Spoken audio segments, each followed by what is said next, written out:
waa stadium Hargeysa oo ay xalayto ka socoto ciyaar xiiso leh oo hawd iyo badhan u dhaxaysay laakiin nasiib darro garoonku umaanu diyaarsanaynba in habeenkii lagu dheelo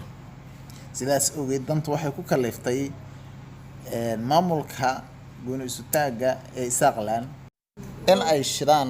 leer gaari balse waxoogaa uun garoonka loo iftiimiyo kadib maxaa dhacay waa la yaabaan ku waa la yaabay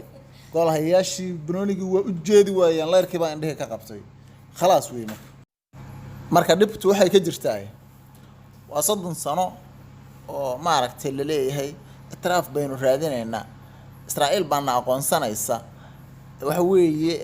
weeye Mareykanka hadda aadayna UK baana aqoonsatay Ethiopia waxa weeyaan aan aqoonsatay Somaliland buu maaragtay uu qoray Google kii baan aqoonsaday sheekooyinka nooca Taiwan kaaga daran oo wiil fuddeera noo soo dirtay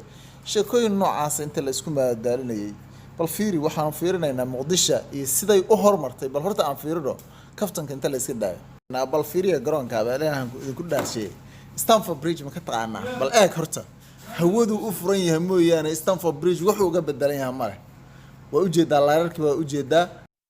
qaybta VIP-ga iyo wax kasto garoon laga maarmaan u ahaa dhanka kale habeenkii sidaan ayuu u muuqanayaa waa u jeedaa bilic wanaaga meel kasta qaybta VIP-ga si u muuqanayso goolashii iyo wax walba ma jirto meeshan waa gool baa loo jeedi waayay banoonigii baa loo jeedi waayay iyo ma jirto ag maray wax ma jiraan layra indhaha iga qabtay sheekadaas waa laga soo tagaan ku marka Muqdisho way hormartay Hargeysa meel maxfal lagu qaylay noqoto 20 sano 30 sano waxa weeye meel goob qaylaadaha tan Hargeysa waxa loo baahan yahay in fadhiga ka kacaan maamulka itraaf kaliya lagu qunfulaanina loo baahan yahay marka hore loo socdo